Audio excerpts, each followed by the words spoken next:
Hit the beat and take it to the verse now. Yeah, yeah, yeah. Yeah, yeah, yeah. Yeah, yeah, yeah. Yeah, yeah, yeah.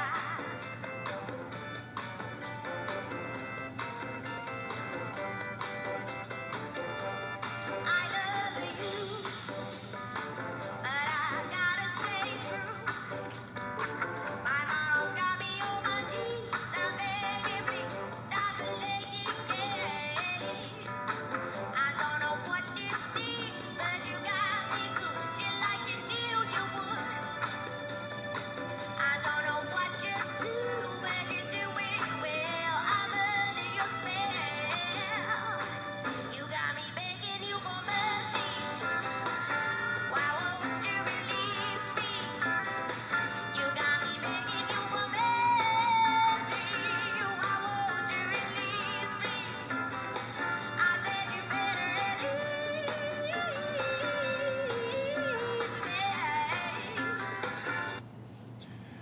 me. In this recording, I'm going to be showing you how to evaluate trigonometric expressions. And the way we do that is by using our unit circle and what we know about the various trig functions in accordance with the coordinates on the unit circle. So the first thing I'm going to do is just pull up an image of our unit circle.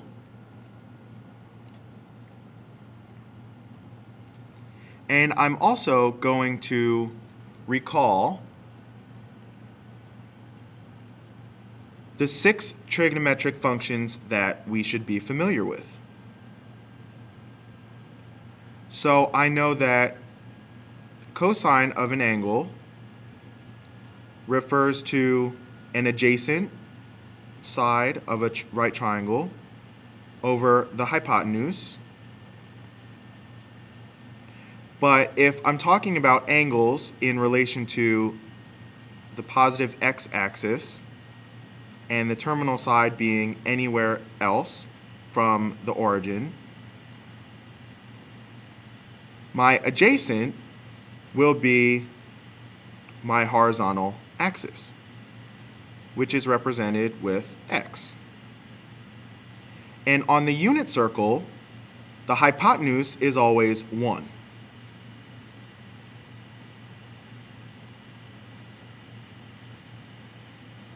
Because the radius of the circle is 1. So for cosine, really what I'm talking about is x over 1, which refers to the x value at the angle we're talking about.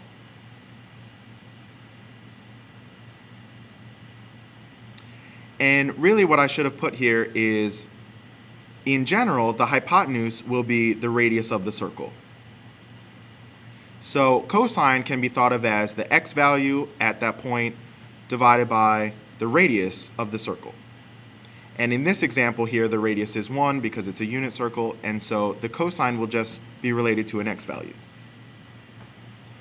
For sine, that refers to an opposite side to the hypotenuse, which can also be thought of as the y value over the radius, which in our example is y over 1, which is y. So the sine theta, where theta is an angle, is just the y value at that point on the unit circle. Tangent of an angle is an opposite over an adjacent, which can be thought of as y over x, which can also just be thought of as the sine of an angle divided by the cosine of an angle. So all of these are equivalent expressions. For secant of an angle, that's going to be the reciprocal of the cosine. So that's just 1 over cosine. And that's the reciprocal here, so that's the same as the hypotenuse over the adjacent, which is the same as the radius. over the x value, which in our example where our radius is just 1, will be 1 over x. Similarly, the cosecant is the inverse, or excuse me, the reciprocal of the sine function, which is just the hypotenuse over the opposite, which is r over y, which in the example of our radius being 1 is just 1 over y. And last is the cotangent, and that's the reciprocal of the tangent. So that's the adjacent over the opposite, which is the same as x over y, which is the same as cosine theta over sine theta. So this is just a recap of the definitions of the 6 trig functions, the 3 primary functions and the 3 reciprocal functions. So now let's start to simplify some trig expressions.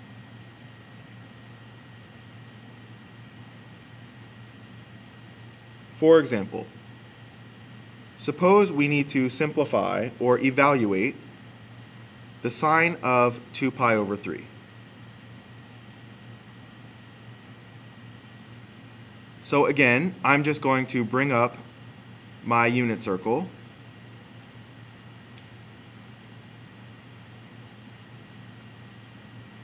And at 2 pi over 3, I am right here on the unit circle.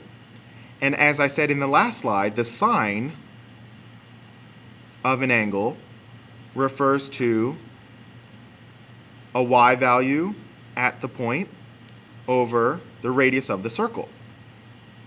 So here the radius is just 1, so I have y over 1.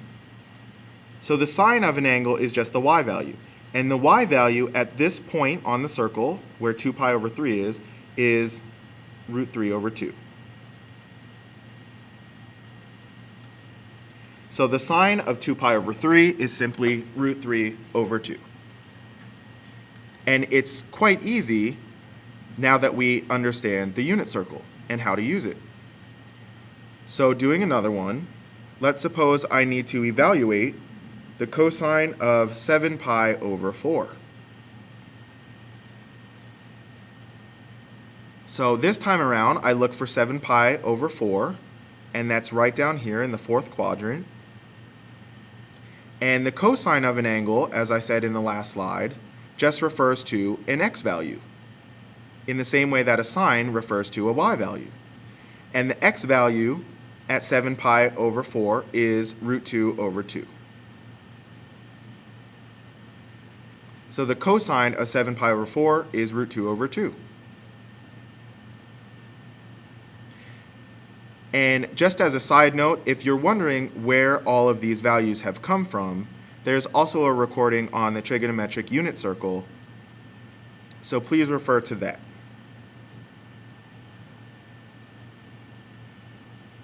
Doing another example, suppose I need the tangent of a negative 135 degrees. So for negative angles, that means I have to move clockwise around the circle.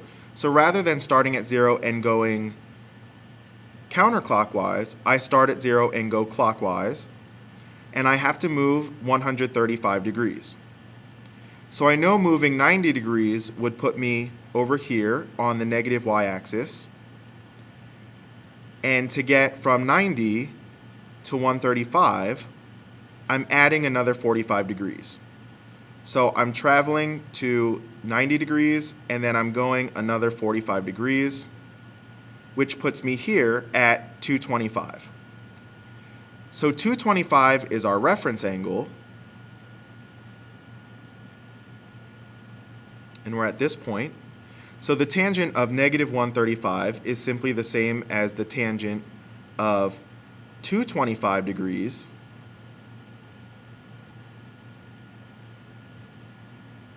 And as I said in the last slide, the tangent of an angle refers to a y value over an x value. And the y value at 225 degrees is negative root 2 over 2. So that's our y. And our x value is also a negative root 2 over 2. And a negative root 2 over 2 divided by a negative root 2 over 2 is simply 1, because anything divided by itself is 1. So the tangent of negative 135 degrees is 1.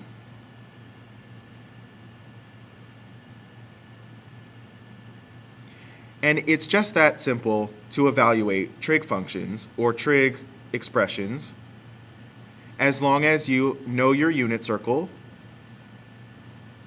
or have access to a copy of it.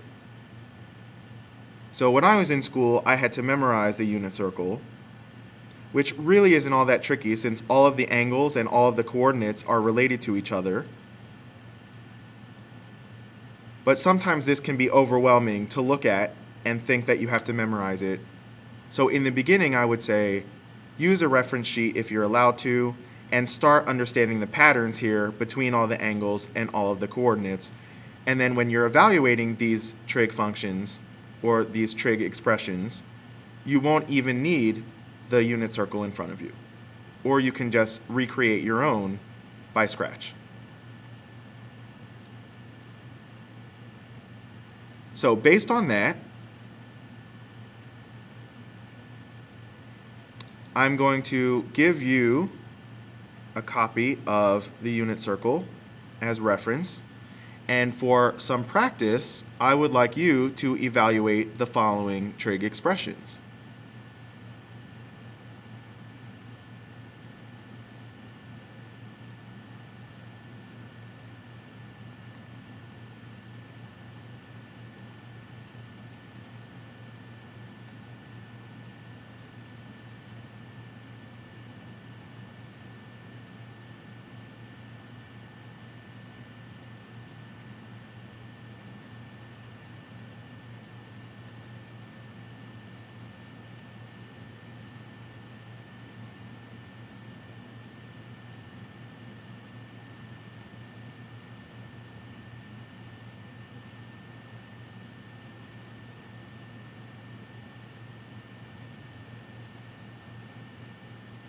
So here I have 3 problems, and you'll notice that I have represented my angle both in degree measure and also sometimes in radian measure.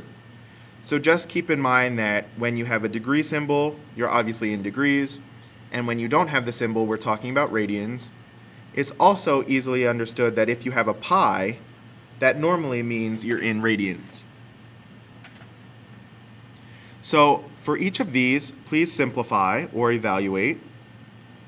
Pause the recording now to get your answers, and when you're ready to compare with mine, play back. So hopefully by this time you have your answers ready to go, and I will start my solutions now. Here I first note that 180 degrees is at this point on the unit circle, or starting from 0, I move halfway around the circle. So I'm on the negative x-axis. And I also note that cosecant of an angle is the reciprocal of the sine of an angle, which is the same as the hypotenuse over the opposite, or the radius over a y value. The radius of the unit circle is 1. So we have 1 over y, and at 180 degrees, my y value is 0. So the cosecant of 180 degrees is 1 divided by 0, since again 0 is the y value at that point. But we aren't allowed to divide by 0, so 1 divided by 0 is simply undefined. And if we take 2 times all of that stuff, something that's undefined times 2 will just stay undefined. So 2 cosecant of 180 degrees is undefined. Second, we need 1/4 of the secant squared of pi over 3, which is the same as me saying 1/4 of the secant of pi over 3 and then squaring that number. So at pi over 3, I am right here on the unit circle. And secant is the opposite of cosecant. So doing out the simplification, you should have had that the secant of an angle is just 1 over the x value at that angle.